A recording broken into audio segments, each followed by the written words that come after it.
What consistency looks like. A teething toddler at their specific bedtime. Hi guys, welcome to my channel, The Nutshell. And today I will be doing a review of episode 6, Love Island US season 2. So, what happened in this episode is just unpredictable. I thought Rachel and Jeremiah were going to be a strong couple. But after the whole roulette game for Kiss, Dare, or Truth, and the talks that they had outside after the game just left me kind of like, oh, looks like there's trouble in Vegas. And since they're in Vegas, that means they should always be trouble, because it's Vegas, guys. What were we expecting? Nothing less. So, just to get you all caught up, basically what they aired was the girls being in charge of the roulette table. And basically what ended up happening is all the people whose names that the ball fell under ended up being dared to perform some kisses in one way or other. I'll come back to Rachel and Jeremiah, but then I'll just do a recap of what happened. And I've never seen anybody hop so fast to that table. You could see Moira wanted it to land. Moira just needed to kiss somebody other than James, in my humble opinion. Because after the blowout that they had, it's obvious that she's over him like we're over 2020, okay? So, anywho. So all the girls got their chances, and the highlight of that game was actually Mackenzie and how she was all up in her feelings about Connor getting dared to kiss different girls. Like, she's just like, nah, don't want those nasty lips on me, okay? It's obvious Mackenzie's a very possessive girl, and she's very sensitive. We've talked about this, but I'm beginning to see her slightly annoying side come out, as do we all. But I think like Chick has issues because it's a game, and Connor is he's just taking everything lying down. And if he doesn't stand up for himself, not that she's actually like a bad person or anything of that sort, but if he doesn't call out the little things, the little annoyances, the little pet peeves, it's eventually going to lead to him completely just being off her, like not feeling her anymore, and possibly getting his head turned. Oh wait, it is super cold out here. Welcome fall. Nobody asked for you, okay? Nobody asked for fall here, but yet here we are. Anyway, so that's just about that. And he's like, yeah, I'm gonna stand up for her. He's second guessing. He's asking the fellas, there's somebody actually up there watching.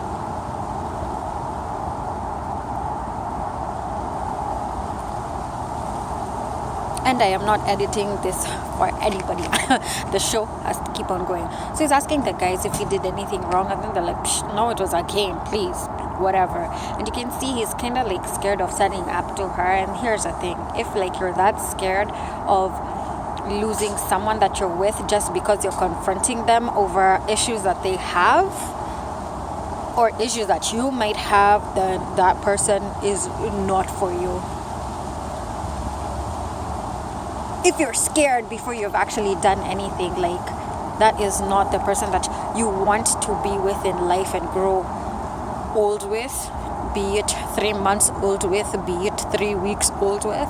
That's not the person for you. So I'm smelling trouble in paradise for Connor and Mackenzie. And as the episode actually continued, you could see like her reasoning in the confessionals. She was talking about how Connor later on finally came up to her and told her, listen, I wasn't really feeling how you reacted to what I had to say to you. And then she's like, oh my gosh, you're coming with this information out of nowhere. Just like, I feel so blindsided. Like, please, he wasn't telling you anything that serious, that deep. He was just telling you how he felt about how you reacted about something. So you can see she has baggage from her past relationships, and she's bringing it into a new situation. So I'm not really down for that, because people are not garbage trucks, okay? We're not out here willing and accepting.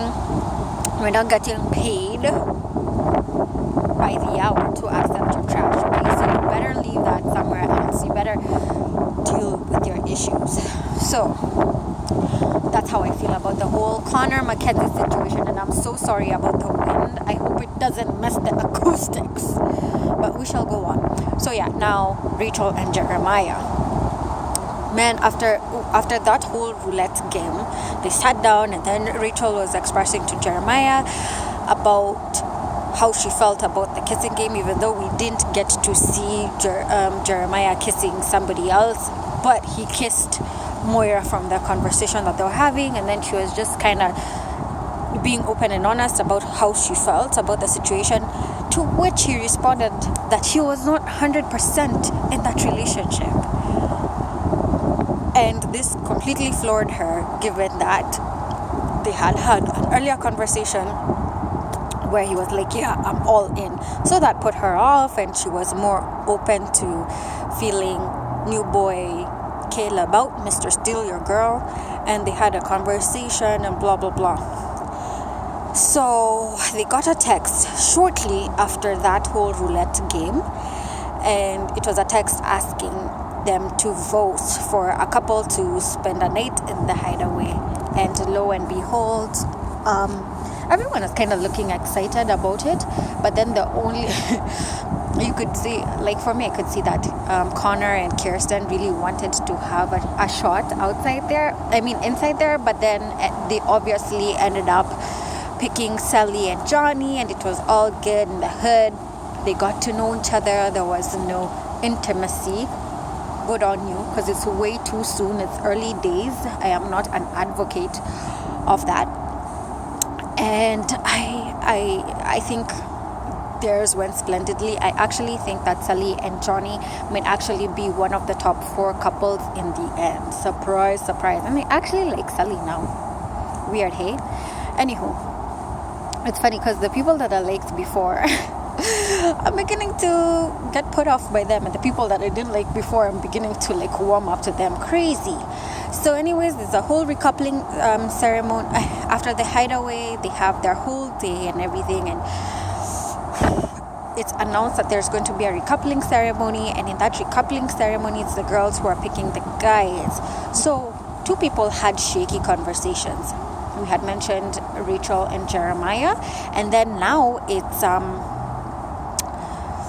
James and Moira, who are having like a totally awkward conversation.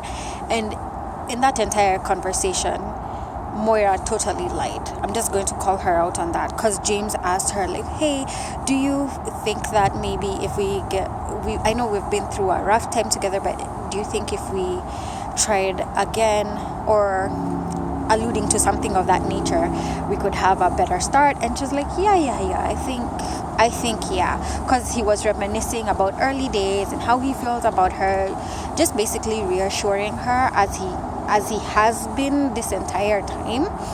And she was just like, I think things can go back.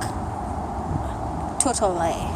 I didn't even have to wait for the recoupling ceremony to see that. Like, just given the way she was talking about Calvin, how she's been interacting with him, and then just her weird behavior, it was obvious that James' time has come to an end, which led us to the recoupling ceremony. Basically, everybody picked whoever they were supposed to pick, or whoever they were already coupled with the exception of Rachel.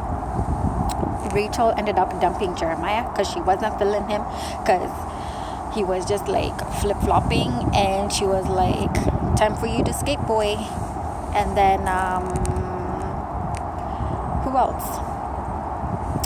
And then, surprise, surprise, Moira ended up choosing Calvin, and that was it. What actually touched me was how the boys reacted to two of the OGs leaving. You could see that they had formed a brotherhood, a bond, and everything, and they were clearly going to miss each other, but they're going to reunite after the show ends.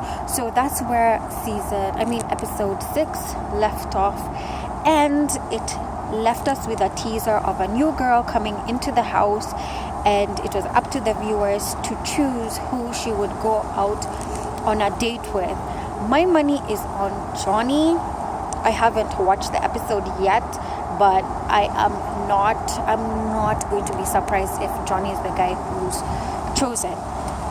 And that is definitely, if Johnny is feeling her, that is definitely going to shake things up in the house.